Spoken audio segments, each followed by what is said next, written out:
Good morning students. आज हम पढ़ेंगे पाठ 10 के प्रश्नोत्तर। एक दिन की बादशाहत पाठ्य पुस्तक के प्रश्नोत्तर। कहानी की बात। तो सबसे फर्स्ट क्वेश्चन है, अब्बा ने क्या सोचकर आरिफ की बात मान ली। उत्तर है, अब्बा ने सोचा होगा कि रोज सभी इन बच्चों पर हुक्म चलाते हैं, क्यों ना एक दिन के लिए ये हक इन्हें भी दे दिया जाए।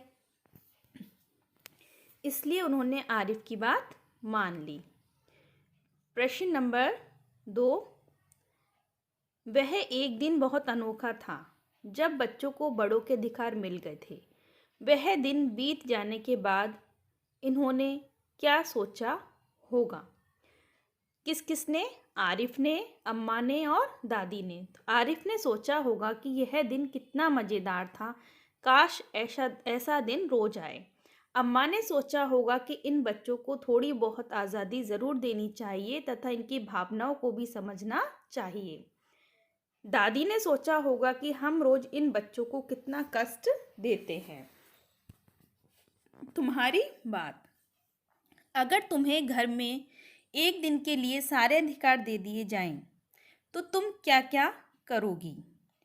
अगर हमें घर में एक दिन के लिए सारे अधिकार दे दिए जाएं, तो हम अपने मन की सभी इच्छाओं को पूरा करेंगे, जैसे मनपसंद चीज़ें खाएंगे, खूब खेलेंगे, बड़ों पर रौब जमाएंगे आदि।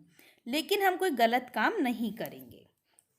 कहानी में ऐसे कई काम बताए गए हैं जो बड़े लोग आरिफ और सलीम से करने के लिए कहते थे।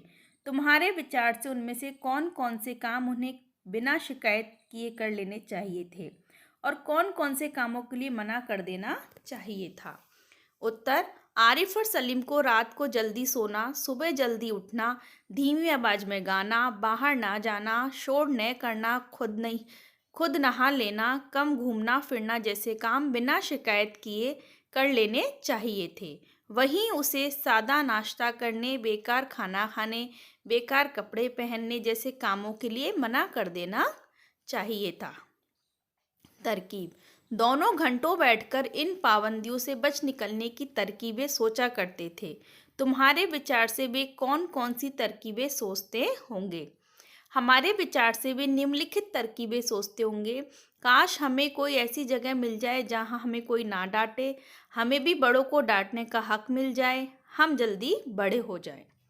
प्रश्न 2, कौन सी तरकीब से उनकी इच्छा पूरी हो गई थी?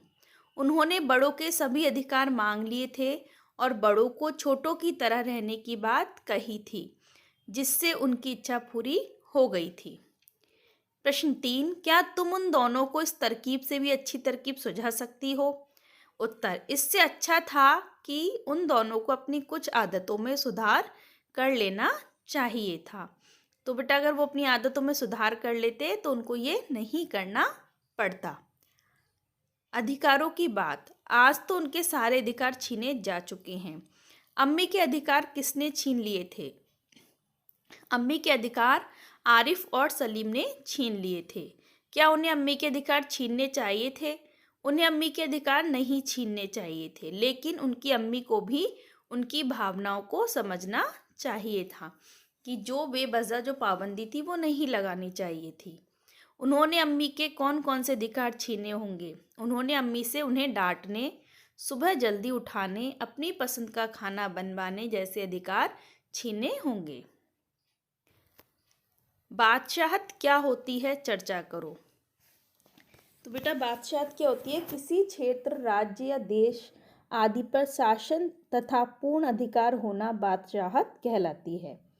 तुम्हारे विचार से इस कहानी का नाम एक दिन की बादशाहत क्यों रखा गया? तुम भी अपने मन से सोचकर कहानी को कोई शीर्षक दो। आरिफ तथा सलीम को एक दिन के लिए बड़ों के सभी अधिकार दिए गए, इसीलिए कहानी का नाम एक दिन की बादशाहत रखा गया है। कहानी का अन्य शीर्षक हो सकता है बच्चों की मनमानी। प्रश्न 3, कहानी में उस दिन बच्चों को सारे बड़ों वाले काम करने पड़ते थे। ऐसे में कौन एक दिन का असली बादशाह बन गया था? कहानी में उस दिन बच्चों को सारे बड़े वाले काम करने पड़े थे। ऐसे में बच्चे एक दिन के लिए असली बादशाह बन गए थे, क्योंकि उस दिन उन्हें सभी अधिकार मिले हुए थे। रोज की तरह वह तरमाल अपने लिए न रख सकती थी, कहानी में किन किन चीज़ों को तरमाल कहा गया है? कहानी में अंडे और मक्खन जैसी चीज़ों को तरमाल कहा गया है। प्रश्न 2, उन चीज़ों के अलावा और किन किन चीज़ों को तरमाल कहा जा सकता है? इन चीज़ों के अलावा हलवा पूरी, खीर, मिठाइयाँ, विभिन्न पकवान जैसी चीज़ों को तरमाल कहा जा सकता है। कुछ ऐसी चीज़ों के नाम भी बताओ जो तुम्हें तरमाल नहीं लगती। कुछ सब्जियाँ, दलिया, दूध, सूखी रोटियाँ आदि हमें तरमाल नहीं लगती। इन चीज़ों को तुम क्या नाम देना चाहोगी? इन चीज़ों को हम नीरस चीज़ें का नाम देना चाहेंगे। बिल्कुल इसी तरह वह आरिफ और सलीम से उनकी मनपसंद कमीज़ उतरवा कर निहायत बेकार कपड़े पहनने का हुक्म लगाया करती है। तुम्हें भी अपना कोई खास कपड़ा सबसे अच्छा लगता होगा, उस कपड़े के बारे में बताओ। वह तुम्हें अच्छा क्यों लगता है? मुझे अपनी एक रेशम के कपड़े की बनी कमीज़ बहुत अच्छी लगती है क्योंकि इसका रंग और चमक बहुत ही अच्छी है, साथ ही इसका कपड़ा भी बहुत मुलायम है। तो आप अपनी कोई भी चीज़ लिख सकते हैं। कौन कौन सी चीज़ें तुम्हें बिल्कुल बेकार लगती हैं? पहनने की चीज़ें, खाने पीने की, खेलने के काम, खेल, पहनने की चीज़ें, पुराने कपड़े, ढीले ढाले कपड़े, फीके रंगों के कपड़े, फटी जुराबें आदि। खाने पीने की चीज़ें में अधिक मीठी चीज़ें, तीखी चीज़ें, खट्टी चीज़ें, घटिया पेय पदार्थ आदि। करने के काम, घर के काम करना, अधिक पढ़ना, टीवी देखना, खेल में शतरंज वगैरह। तो जो भी आपको बुरा लगता है वो लिख सकते हैं। इतनी भारी साड़ी क्यों पहनी है? यहाँ पर भारी साड़ी से क्या मतलब है? साड़ी का वज़न ज़्यादा था, साड़ी पर बड़े बड़े नमूने बने हुए थे, साड़ी पर बेल बूटों की कढ़ाई थी। तो आपको इसमें उत्तर देना है, साड़ी पर बेल बूटों की कढ़ाई थी। भारी साड़ी, भारी अटैची, भारी काम, भारी बारिश। ऊपर भारी विशेषण का 4 अलग अलग संज्ञाओं के साथ इस्तेमाल किया है। तो संज्ञा तो हो गई हैं साड़ी, अटैची, काम, बारिश, और विशेषण हो गया भारी। इन चारों में भारी का अर्थ भारी साड़ी में भारी विशेषण अधिक महंगी तथा अधिक कढ़ाईदार साड़ी के लिए प्रयोग किया गया है। भारी अटैची में भारी विशेषण वजनदार चीज़ के लिए प्रयोग किया गया है। भारी काम में भारी विशेषण बड़े काम के लिए प्रयोग किया गया है। भारी बारिश में भारी विशेषण अधिक के लिए प्रयोग किया गया है। तो यहाँ अलग अलग भारी का मतलब अलग अलग प्रयोग किया गया है।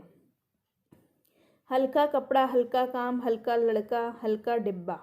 ये हिब्बा नहीं है बेटा, डिब्बा है। तो ये इसी तरह से है जैसे ऊपर था भारी अटैची, भारी साड़ी। तो अलग अलग इस्तेमाल करके आपको बनाने थे सेंटेंस जो हमने बनाए। तो ये था हमारा चैप्टर 10। नाउ बेटा नेक्स्ट वीडियो में हम चैप्टर 11 पढ़ेंगे। तो थैंक यू।